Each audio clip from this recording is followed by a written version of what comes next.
mochila aqui. Olha só, está levando?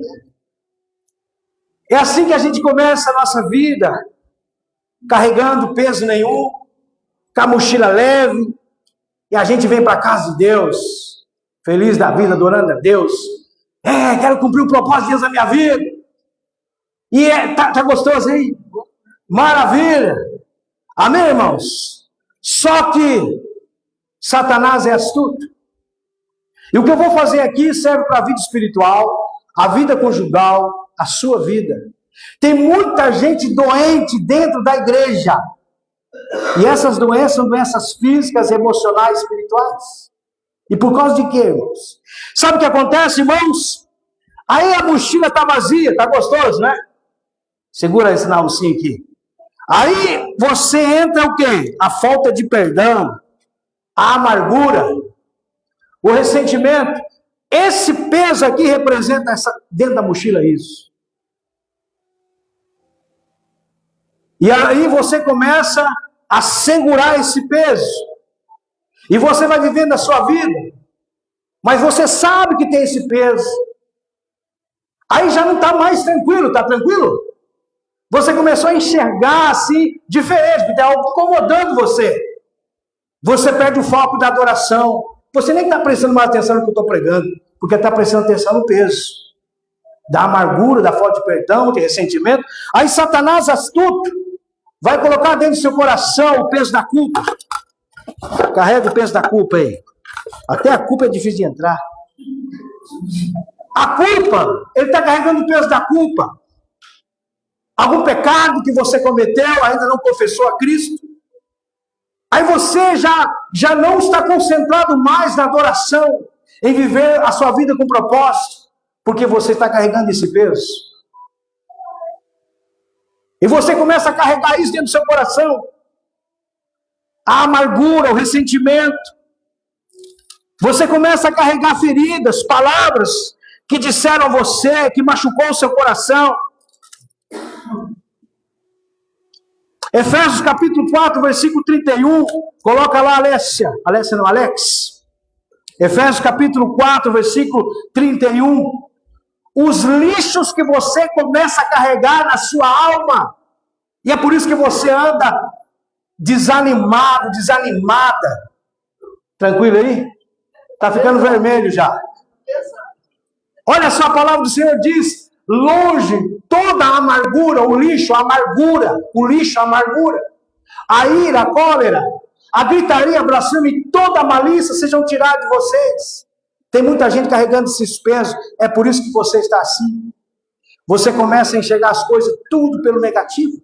Você acorda, o dia está cinza, você reclama, o dia está chuvoso, você reclama. Só tem arroz e feijão, você reclama, tem bife, você reclama. Porque vai entrar no seu coração agora e você começa a carregar o que também? A traição, alguém te traiu. Alguém te decepcionou. Alguém feriu você no passado. E você está carregando essa mochila. Alguém falou algo para você e você está machucado. Você não quer fazer a obra de Deus mais. Você não quer servir a Deus mais, você não tem alegria. Sabe o que acontece, irmão? Quando você carrega essas mochilas, está pesado, segura aí firme. Logo Jesus vai. E sabe o que acontece? Está acontecendo com você. Tem pessoas aqui que estão rindo, mas sabe o que o Espírito Santo está falando com você. Você não sente alegria mais de servir a Deus, porque você está decepcionado. Não com a igreja, com Deus. Você está decepcionado não com as pessoas, com Deus. Às vezes você culpa Deus. Aí você, irmãos, começa a carregar a ira, a blasfêmia. E Satanás fala, carrega. Continua, não sai da igreja não. Tá bom assim. Você está até indo para a igreja? Adora a Deus. Que jeito? Estou cansado, pastor. Estou desanimado, pastor.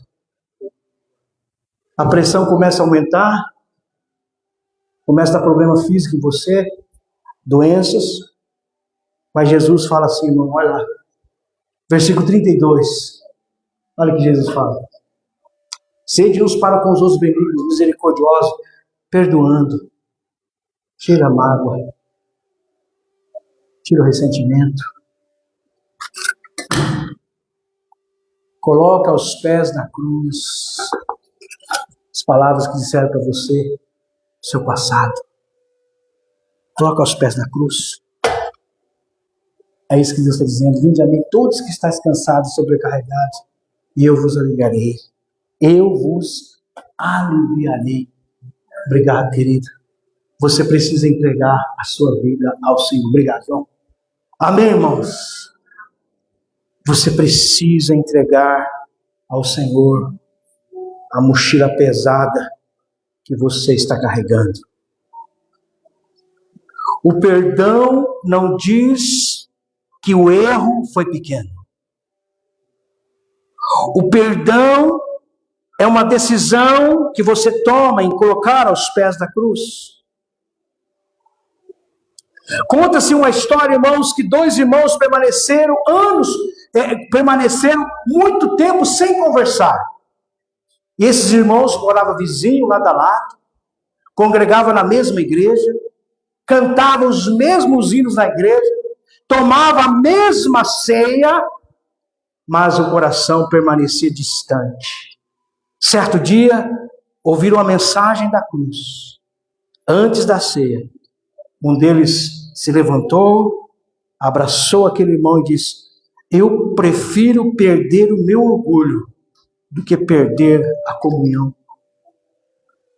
Eu prefiro perder o meu orgulho do que perder a comunhão. Naquele dia, irmãos, toda a igreja chorou. E a ceia voltou a ter sentido para eles. E isso eu já presenciei, irmãos, no meu ministério aqui em Açaí. Só não posso falar o nome das pessoas. Uma vigília, não era essa igreja, era lá na minha casa, na Niterói. Acho que nem no tempo da Valquíria, né? Nós fizemos uma vigília a noite inteira. Você já estava? Na vigília, irmãos, na oração, irmãos, uma irmã começa a chorar, mas, nossa, essa irmã ajuda tanta gente aqui, é fervorosa da fé, aquele casal me abençoava tanto com o serviço dele, com a adoração deles, me ajudou muito aquele casal. E ele começou a chorar, aquela irmã começou a chorar, eu disse: o que foi, irmã? É que faz muito tempo que eu estou esperando o pedido de perdão do meu marido. Aí cheguei lá pro irmão e disse: irmão, a irmã disse assim, estava só nós na vigília. Eu disse: olha, irmão, ela disse: faz 18 anos que você está esperando um pedido de perdão seu. Aí o irmão lembrou de algo do passado. E ele chorando. E ele foi lá e pediu perdão para a irmã. Os dois se abraçaram, se perdoaram. Nós começamos a chorar junto. E ali ela foi restaurada. Aquele peso ficou ali. Aquela mágoa ficou ali. E aquela mulher foi curada da depressão, da ansiedade, do medo, da culpa.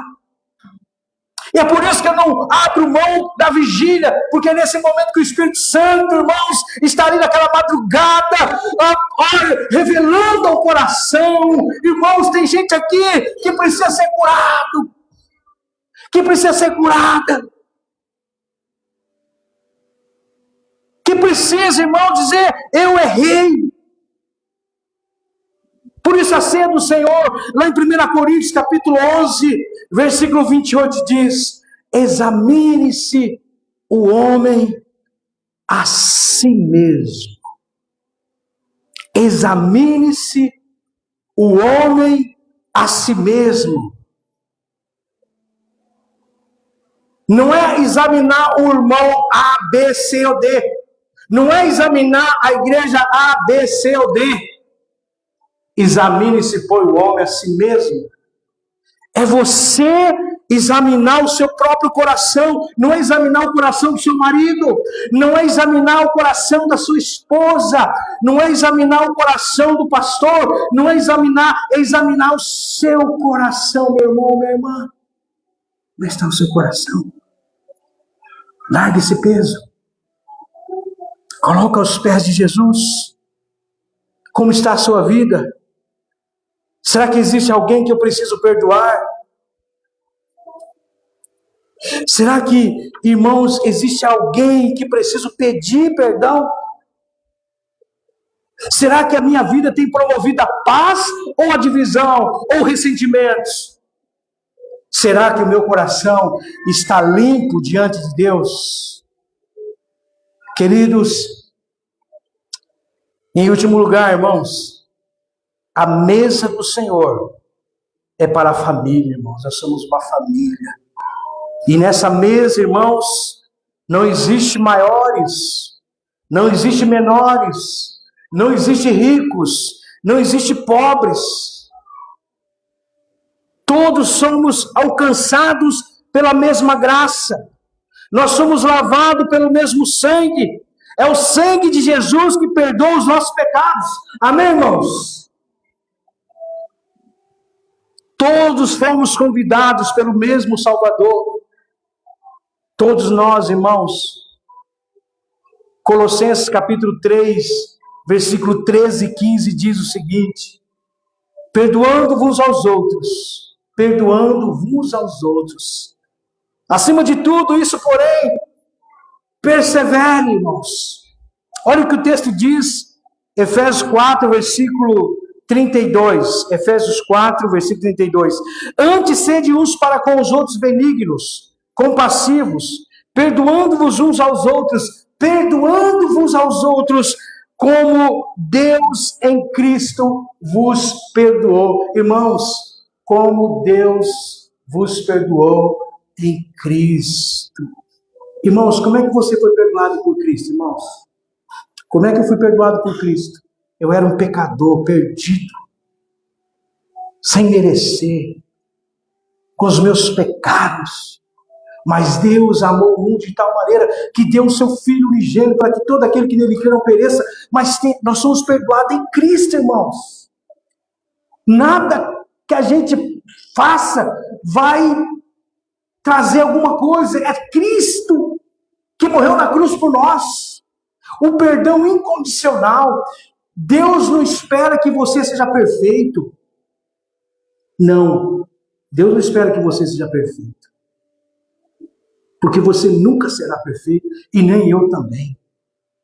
Não é sobre perfeição, é sobre o amor de Deus. Olha o capítulo 5.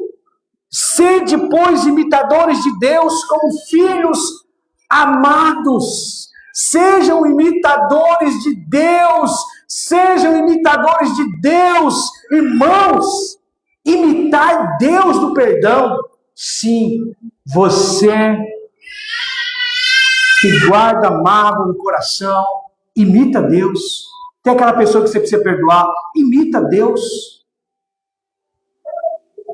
Sejam imitadores de Deus como filhos amados e andai em amor, como também Cristo nos amou e se entregou a si mesmo por nós, como oferta de sacrifício a Deus em aroma suave. Queridos, perdoando, essa é a maior prova da maturidade. Não é conhecer muitos versículos, não é cantar bonito, não é ocupar um cargo, é amar quando é difícil, é perdoar quando dói, é permanecer unido mesmo em meio às diferenças. Queridos e amados irmãos, vamos ficar de pé, irmãos. Será que nessa noite a palavra chegou ao encontro ao seu coração? Tem pessoas que você precisa perdoar. Tem pessoas que você precisa tirar esses pesos da sua vida, irmãos, e entregar ao Senhor. Quero chamar a equipe de louvor aqui.